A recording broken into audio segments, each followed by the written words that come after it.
Halo pemirsa, apa kabar? Bertemu kembali bersama dengan Mama Zidni. Ketika membuka usaha warung sembako ini pemirsa, Mama Zidni hanya punya uang atau punya modal sekitar 2 juta rupiah.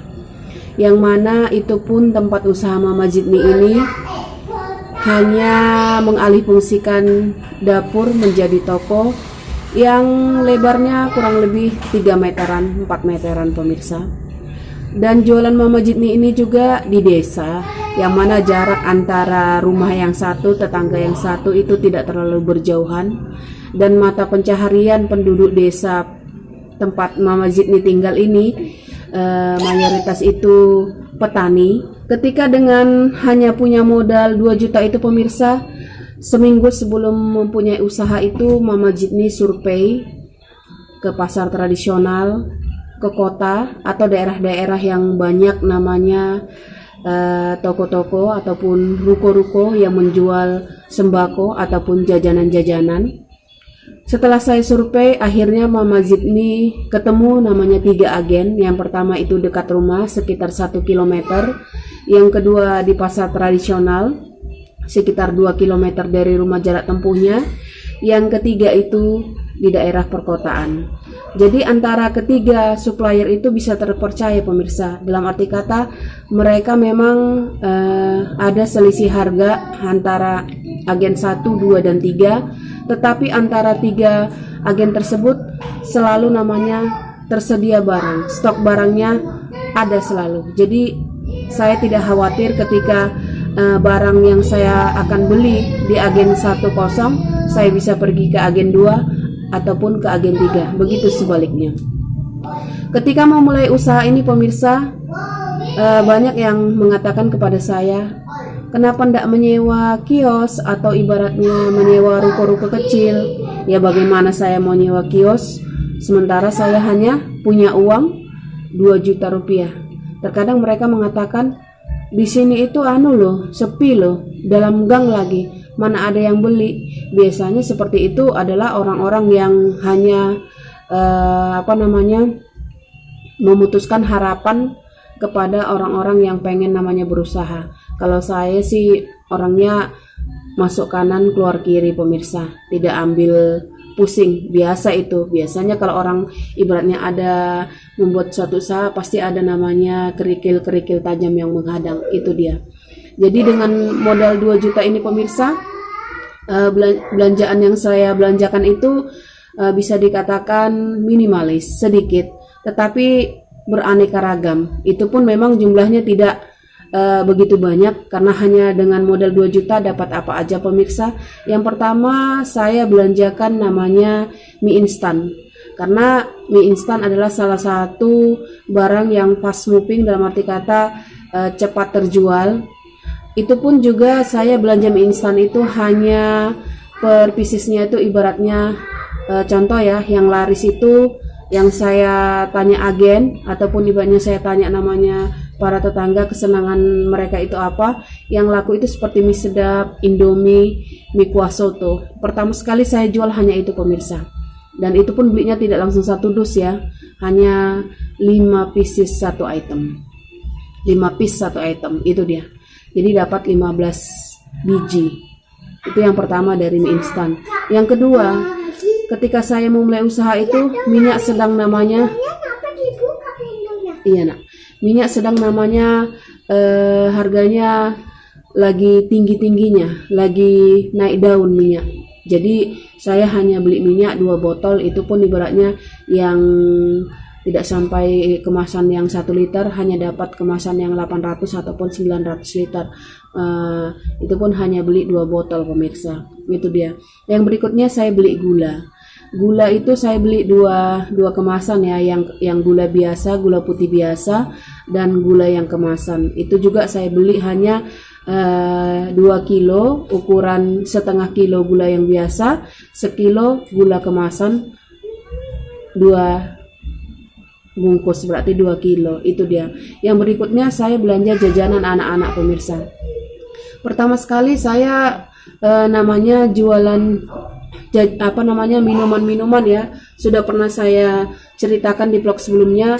Pertama sekali minuman yang saya kenal itu adalah pop ice. Ternyata hasilnya tidak sesuai dengan ekspektasi. Akhirnya saya tidak laku terjual ya. Saya memulai dari namanya jualan yang SS yang 1000-an seperti Kokorio, seperti Tijus, ataupun namanya satu lagi Sisri. Kalau Marimas memang tidak laku terjual pemirsa. Dan produk yang berikutnya itu seperti namanya jajanan-jajanan rentengan, itu saya ambil yang 500-an ya, itu pun hanya dua, misalnya seperti harga Putra Bali ibaratnya pada saat saya memulai usaha itu modalnya sekitar 4.500 satu renteng. Saya ambil 2 renteng, itu pun yang laku-laku aja saya ambil. Jadi paling itu 5 rentengan pemirsa. Setelah itu saya beli namanya sampo yang harga 500-an seperti Jing itu 1 renteng, seperti Pantene 1000 eceran itu saya ambil 1 renteng, Sunsilk, terus apa namanya itu sampo Lifebuoy. Terus saya beli juga untuk pencuci pakaian seperti namanya So Clean Liquid itu 1 renteng, yang eceran 500, Doninya itu 2 renteng eceran 500. Begitu juga dengan Rinso Bubuk 1 renteng, Daya Bubuk 1 renteng, terus So Clean Bubuk 1 renteng. Terus namanya perbumbuan seperti yang eceran 1000 ya, seperti ketumbar bubuk, pala bubuk, jinten bubuk, kunyit bubuk. Terus namanya ladaku eceran 1000-an. Terus namanya terasi ya, ada eceran 500, ada eceran 1000. Terus namanya tepung juga saya beli hanya 22 kilo pemirsa pada zaman tersebut. Terus saya beli namanya tepung sajiku, terus beli namanya tepung Kobe, bumbu racik nasi goreng. Nah itu dia pemirsa. Kalau untuk namanya rokok itu saya beli hanya 3 aja. Jadi sesuai dengan jumlahnya 2 juta itu dia. Dari 2 juta tersebut ibaratnya seiring berjalannya waktu, alhamdulillah bisa dilalui dengan adanya suka maupun duka sampai ini 4 bulanan aktifnya pemirsa. Jadi ketika orang pengen membuka usaha, kalau duitnya mungkin ibaratnya hanya 2 juta, 1 juta, bahkan 500, mulailah sekarang pemirsa. Kapan lagi?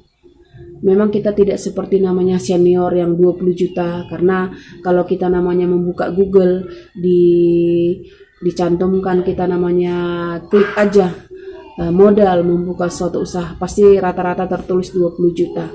Ya kalau kita mengumpulkan sampai 20 juta berapa lama pemirsa? Jadi dengan adanya 2 juta aja sudah bisa buka usaha toko. Yang penting Anda yakin, dan yang kedua jangan mempergunakan modal yang 2 juta itu untuk kebutuhan pribadi. Ya makan dari situ, dari situ yang nggak berkembang pemirsa. Ya alhamdulillah sudah berjalan 4 bulanan ini, dapatlah omset Mama Jitni dari 300 sampai 700 per harinya, bisa diputar lagi. Memang belum bisa menabung ya, belum konsisten. Pernah beberapa hari bisa menabung ya, sedikit demi sedikit, tapi saya untuk saat ini masih belanja barang. Jadi ketika sudah 4 bulan sudah saya lalui, saya bisa namanya ibaratnya paham situasi di lapangan, paham karakter orang, paham apa-apa aja yang barang-barang yang laku bisa saya stok yang best sellernya. Itu dia pemirsa. Rokok juga seperti itu, alhamdulillah. Rokok Sempurna Mil yang setelah beberapa lama ibaratnya saya bisa belanja 1 slop, biasanya belanja ya 2, 3 gitu. Namanya warung kecil pemirsa. Yang buat rame juga di sini kan anak-anak, jajanan anak-anak, ada namanya tempat permainan bola, lapangan bola, mie seduh. Jadi lama-lama bisa beli 1 dus gitu dia. Walaupun tidak semua 1 dus saya beli, terkadang memang masih 10 ataupun 15, tapi setiap 2 hari ataupun per harinya saya pasti akan putar dana yang dapat di saya hasil dari jual beli. Itu dia. Jadi ketika saya melihat ibaratnya ataupun membaca artikel tentang namanya buka usaha 2 juta, 10, 20 juta pemirsa, ya itu mungkin rezeki mereka. Insya Allah kita yang pedagang pas-pasan ini, kita yang pedagang kecil ini bisa menuju ke sana. Caranya seperti apa? Giat bekerja, pintar manajemen keuangan, pintar namanya mengelola warung kita, pintar namanya bersosialisasi dengan para pembeli. Jadi kita namanya kalau sudah melakukan itu, yang tidak pernah lupa, yang prioritas adalah ibaratnya kita selalu berserah kepada Allah Subhanahu wa taala, karena dialah namanya maha kaya, maha pemberi rezeki, maha pemberi segalanya. Jadi kalau kita sudah berusaha, kita sudah jujur, kita sudah amanah, insya Allah rezeki pasti ada pemirsa. Dan ketika Mama Jitni memulai ini juga tidak langsung ibaratnya lengkap, dalam arti kata memang belum selengkap namanya para suhu ataupun senior-senior yang banyak modalnya tersebut, tapi pengalaman juga yang mengajarkan bahwasanya kita akan tahu sendirinya ketika dijalani, ketika dilewati, kita sendiri bisa ibaratnya tahu bisnis kita ini akan dibawa seperti apa, bisnis ini berkembangkah tidakkah, berkelekah tidakkah, kita sendiri yang tahu pemirsa.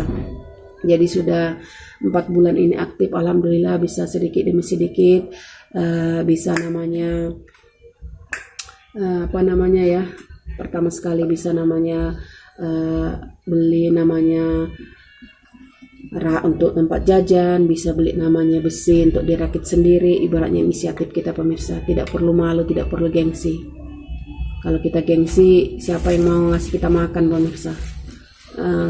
Kecuali nanti kita sudah berlebihan, baru namanya kehidupan lebih baik lagi. Jadi untuk sekarang yang pas-pasan ini, yang amatiran ini, kita nikmatin aja pemirsa. Saya juga jualannya kan di desa, yang mana mata pencaharian di sini itu kebanyakan petani, yang mana mereka berangkat subuh sampai setengah hari. Tapi alhamdulillah tidak ada yang berutang di tempat Mama Jitni. Jualan boleh sama, tapi ingat rezeki selalu beda, karena rezeki antara pedagang yang satu dengan pedagang yang lain, baik itu besar maupun kecil, itu selalu sudah tertakar, tidak akan tertukar. Kecuali kita tidak mau berjualan, kita tidak mau berusaha, ya sudah. Sampai jumpa vlog Mama Jitni selanjutnya.